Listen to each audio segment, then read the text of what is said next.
Y'all gonna put me on?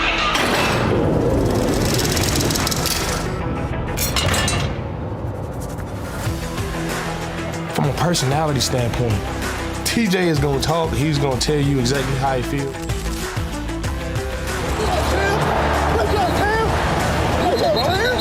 Wake up!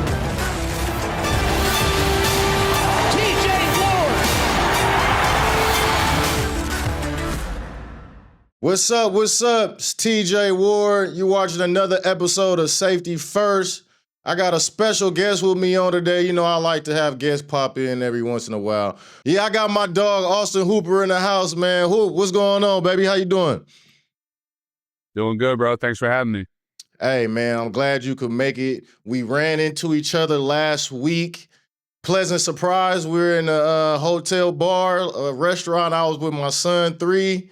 You were in there with your family. We was both sitting down eating. We looked over like on Batman. It was like, hey, what's going on, man? Man, pleasant surprise. But hey, you guys did your thing that weekend, beat my Broncos. And look, if there's anyone that I had to root for playing for the Patriots, it would be you, man. So congratulations on that, man, making it to your second Super Bowl, man. How does it feel this time? How does it feel, making your second Super Bowl and having a great opportunity again to win and finally get that championship, bro? Like, TJ, you know how hard it is to get here, man. Like, I was just so spoiled, right? Like, I was a 21-year-old rookie. I was just like, my young self, I was like, oh, we had a bowl game last year. We got a bowl game this year. Like, I had no concept of anything. I was just like, all right, like, coordinators just call really good plays and you score a lot of points. You just win games. It's not that hard.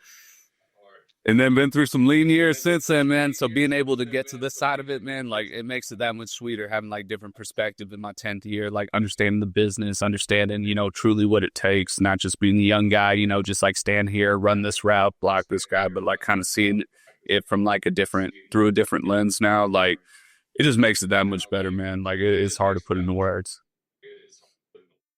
Yeah, that appreciation definitely changes from naivety, right? You're so naive coming into the league, and you've been winning, your professional career from De La Salle. We'll get into that. Stanford, you had a great team there. Coming into your rookie year in Atlanta, great team, Super Bowl. You played with Teron, your high school teammate, and teammates, my little brother. And then you go to 2 Pro Bowls, right? The peak of a career, right? The peak of a career. And then you go to Cleveland, then Oakland, and, now you're back with the last 2 years been with a prime organization, right? Like, what is the difference, do you feel, in being with, the winning organizations and the losing organizations? Well, I think the biggest piece, and it sounds like a canned answer, but, like, you know what it is. It's just, like, communication from top down. Like, I've been at places that really try to, like, compartmentalize and, like, insulate, like, one building from another. And it just, like, the communication isn't great. Like, some people are pushing this way, some people are pushing that way. No one really has a clear message all across the board throughout the building. But, like, with Vrabes, like, there's, that's the great thing about him. I mean, there's no room to not know, what it is. Like, we're all here for a reason. Like, we're all pushing, we're all rowing the boat in the same direction. We're all doing the same thing. It's just like, I've been in other places where it's like almost kind of like, snake eating its own tail. You know what I mean? Like, everybody fighting, just like, I'm just like, man, like, this is pro football. So being able to, be in a spot like this, that has a history of doing it at the highest level and having a coach, that gives a message every single week and make sure everyone in the building's on the same page, man. Like, it's awesome because I've lived inside of it. Man. Yeah, exactly. Me too. We were both in Cleveland, right? I've been there, and I know the downfalls of year to year having hope, right? It's different than having expectations of winning and hopes of winning, right? Cleveland is like, man, I hope we get it together. I hope we can find ways to pull games out during the season. I hope. But when you go to, when you've been in Atlanta at the time you were in Atlanta, when I got to Denver, now you're in New England, it was an expectation, right? It's an expectation to win. I expect from doing this that we will produce on the field and win. And Vrabel, he's part of that culture, right? He played for New England, went to Tennessee, did a great job there, got an opportunity to be a head coach this year with New England, a fresh team. And he's, put his own stamp in addition to what Belichick had done to the New England brand and the culture. Um, what is Vrabel as a ex-player? What is that culture like in New England now? Because we know what the Brady and that dynasty and what that culture was like. What does Vrabel add, especially as an ex-player? Because I've been advocating for ex-players to get more opportunities, more fast track to leadership roles in this league. Is there a difference there? Yeah, that's a good question. I mean, I would say like I think with Braves, like obviously like the man's done it at the highest level. So I think he of like the coaches I've had, like has one of the best instincts for like, hey, like where's the football team at right now? Like where's everyone's mind? Like where's everyone's body? Like what's a message that we really need? What do we actually need to improve on? We're not just going to go out there and run like day one install for the sake of banging our heads in so we can tell everyone, we practiced really hard today. It's like, it's more efficient and smart. But like when we're out there, we're going to work. But at the same time, it's like Braves can take us right to that line, like take us right to that line, but we're not going to go over it. Like, so he's been awesome in that sense. And like just his knowledge from, being a player and a coach, doing it on both sides. Like the guy can legitimately coach every position, hop in your position room, like watches every rep, be like, hey, hoop on this one. I need to see your hands in a little bit here. Like this play, just like good little coaching points throughout the building. Make sure everyone's locked in on the team keys. And I mean, just the guy's locked in at the highest level and demands it from everyone around him. So, you got to love the accountability. Yeah, man, he seems like a great guy to play for. Whether early in his career with Tennessee, he's getting a little up there in age now. You could tell, but he's still fiery. He still has that spirit for you guys. You could tell that he loves you guys all individually, right? Coming off the field, hugging every guy, and like you said, even putting in little coaching points here and there, just to let you know he's watching, just to let you know he cares about the small things, man. That is amazing. That's no shock why you guys are where you are, because you're not the oldest team in the league. It's not like you got a bunch of experienced guys. You being a vet now, right? I know time flies. It's like I was just a rookie. Now I'm the old guy in the locker room, or like I don't know if this happened yet, but you tell somebody your age and they're like, "Damn, I remember that first happened to me, bro. I was in Tampa, and I told one of the rookies I was like 32 or something. He was like, "Damn," I was like, "Hey, calm down, brother, calm down." But I was literally 10 years older than him. No, that's so real. Like once one of the rookies called me Unc, I was like, it's like, what? I was like, oh, I'm that guy now. I was like, I remember seeing Damn. like, like Dwight Freeney, like Matt Ryan, Julio, like, all the vets. I mean, who else do we have? Jonathan Babineau, Tice Jackson, like all these guys that were like in their 30s, and I was 21. So I'm like, oh, you guys are so old. Now here I am in my early 30s, and like life comes at you fast, TJ. It's come full circle. So I mean, Man. it's interesting. I got over it, but the first couple times I was like, oh, this is where we're at. Yeah, now you embrace Yeah, it. for It's a sure. blessing, man. It's a blessing. I remember I told him, I was like, man, you better hope to be my No doubt. age in this league. Like, it's hard to do. It's hard to do. And especially through different teams, coaches, systems, you got to be versatile. And you may have to change your game up somewhere along the lines of your career. Like, just because you come in a certain way definitely doesn't mean that you're going to end that way. And kudos to you for having that versatility, man. Like, what was one of the biggest lessons you learned in having to adapt as time, Yeah, that's a went good on in one. your career? An oversimplification would be like you got to just be whatever the building needs you to be. Like you might come in the league as a screwdriver, but this building might need a hammer. You know what I mean? Like whatever you need to do. Like Yeah. other places, like I would just play third down and red zone. Now most of the time I'm playing first and second down. Like it's whatever. Like you got to have the ability to do whatever. And like that's one of the cool things about like the tight end position. Like the safety position, you got to be able to be that jack of all trades at everything, and you got to find your role.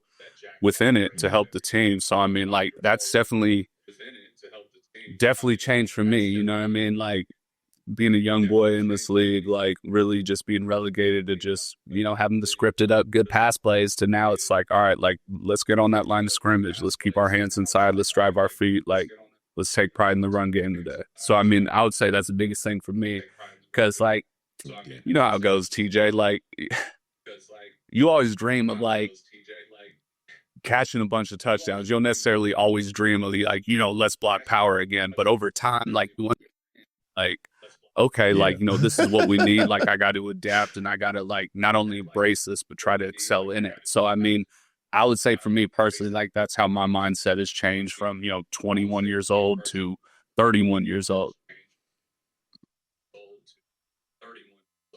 Yeah. And it's funny because it's like I think maybe we're a little reverse for our position, well, at least for me, because when I came in, I had to do so much, right? Like in the Yeah, you beginning, it did. was like, you want to play strong safety. Now I need you to play back end and play some linebacker, blitz, do all this.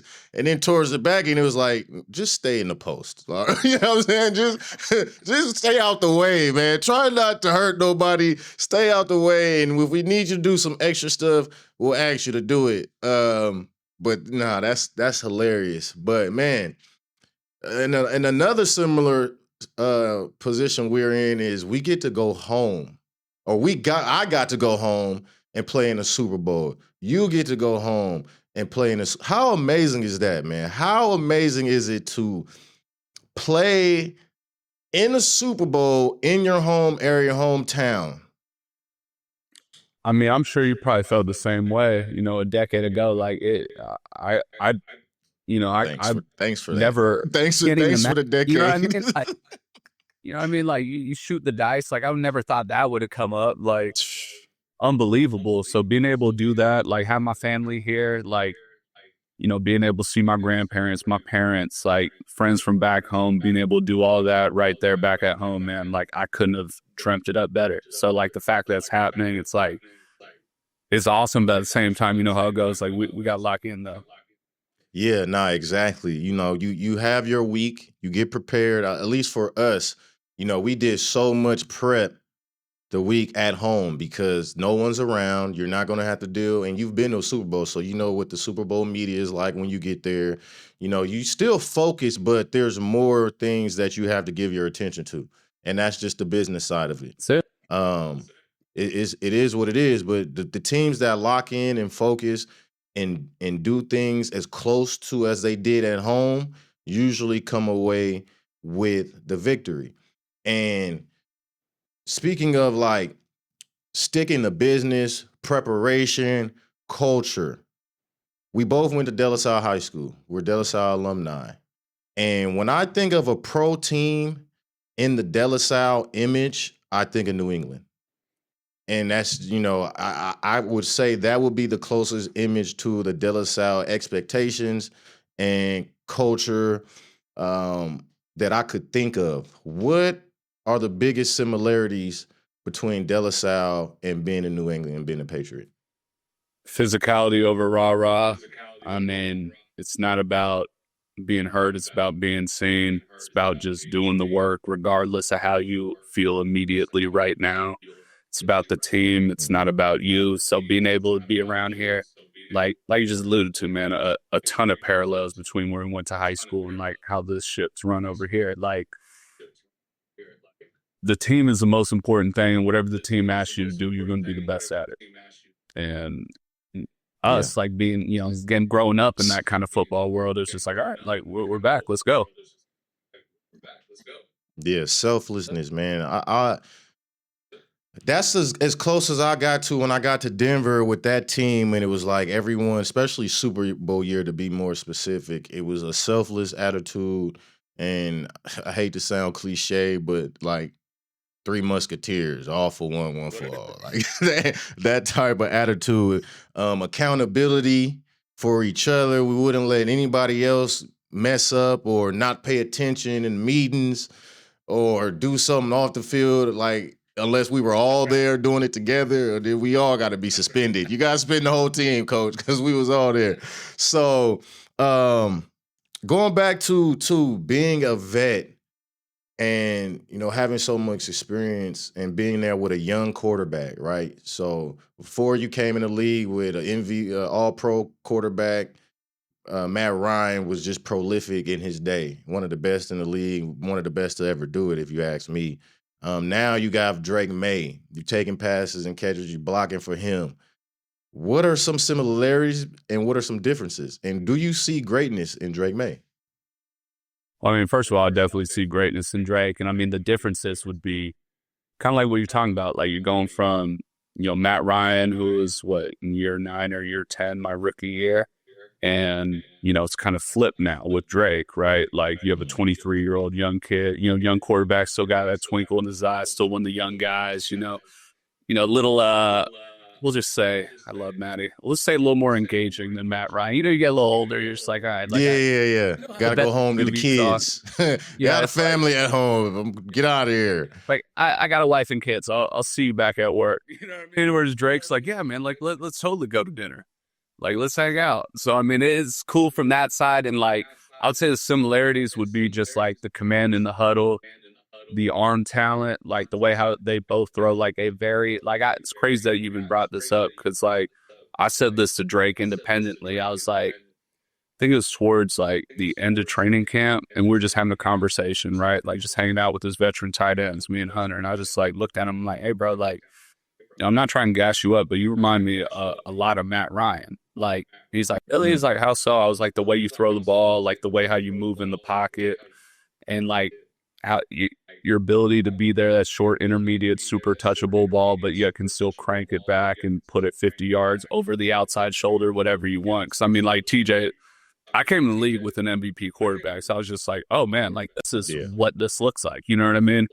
And being able to see Drake do his thing and like especially his growth from year 1 to year 2, I was like, towards the end of training camp, we had like a couple different joint practices. I'm seeing Drake just light up good defenses. And I'm just like, all right, like we might have something here, boys. And that was a conversation we had. Yeah. So kind of crazy how you brought that up. So I mean, that's actually an insane comp that you just pulled because we had that conversation privately.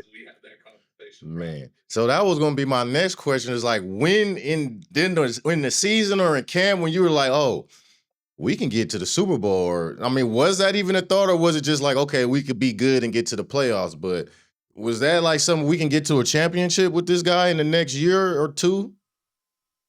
I mean, you know how it goes. Like that's all 32 teams goal, Yeah. right? Like we're going to the Super Bowl, but like as you know, like what are you actually going to do? And like coming off of his rookie year where we had 4 wins as a team, I was just like, you know what? Like in my mind, I was like, let's improve. I wasn't thinking like immediately like Super Bowl. You know what I mean?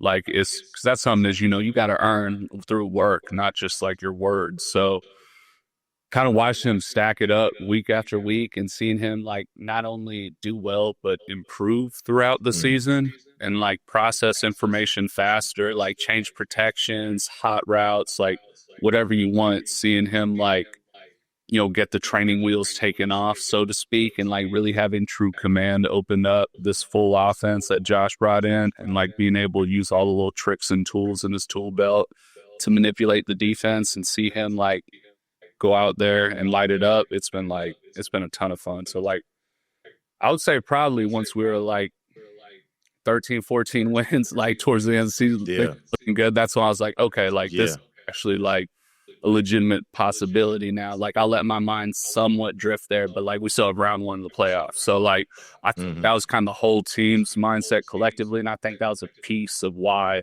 like we're in this position now. Like no one looked, over the horizon too much. It's like, yeah, no, we see the sun poking up over there, but like we got to keep our eyes on the road. So Rage has done an awesome job of that throughout the year.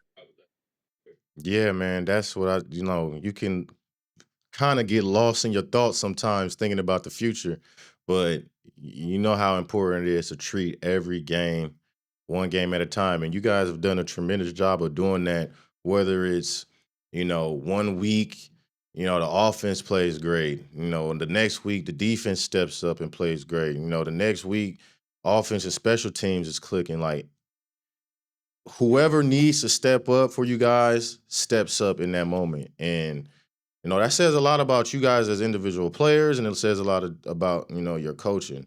And coming into this game, you guys are playing a great team, an offense with Sam Darnold and crew that Kenneth Walker and JSN. They're been pretty prolific this year, but at the same time, they've given the ball away at times, and can look highly beatable. Now their defense, on the other hand, who you will be going against, what do you feel is the strongest part of their defense?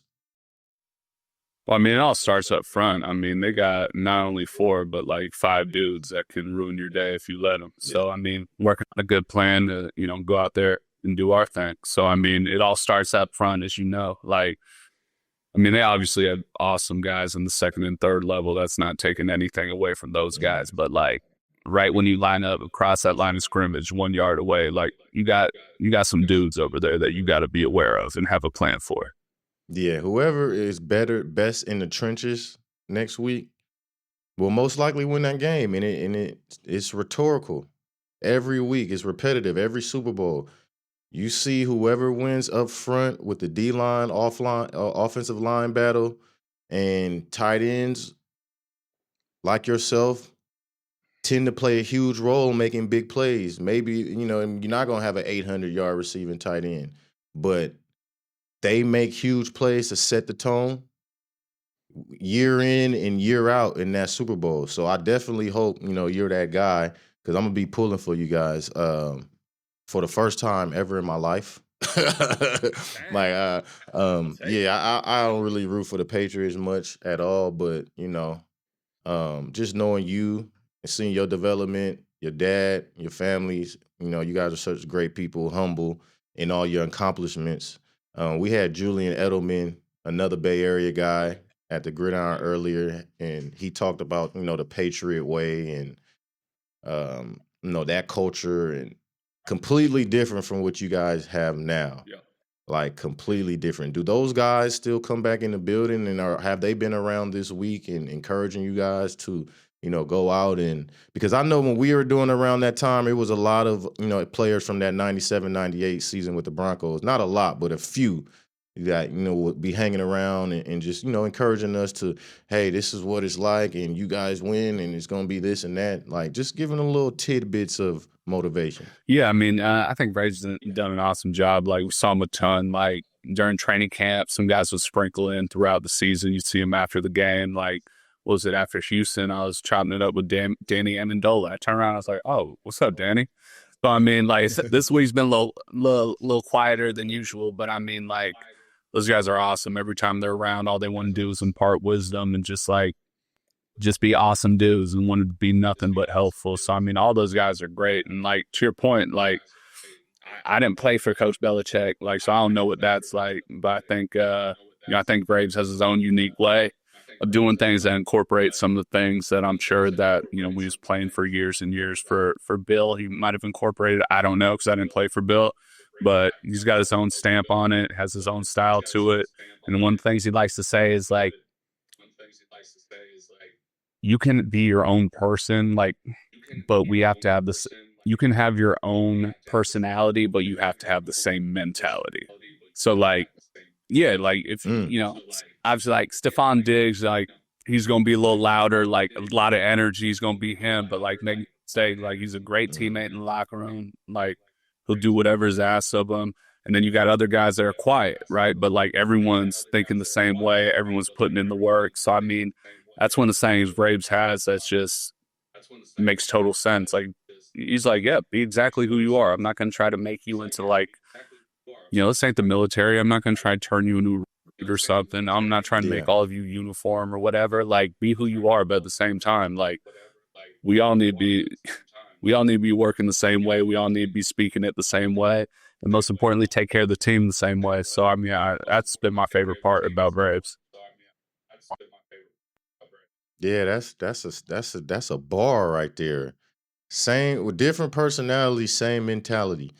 That's dope. That's dope. That just gave me goosebumps, man. So I can imagine some of them, pregame speeches, and Oh yeah, y'all be Dick's turned up telling. in there. Hey, that's dope. That's a bar right there for sure. Hey man, you met Cardi B? You said I know she be hanging around. Man, I gave Cardi her space. I always see her. I'm like, oh, that's Cardi B, but I'm like, no, don't be weird. Hello, hello, Yeah. Don't be weird. bro. I'm like, don't be weird. Oh, hello, how are you? Just keep it pushing. Yeah, man. You know, we too cool in the Bay. Yeah, what's up, man? Keep it pushing. Hey, I feel it. Nah, I feel it.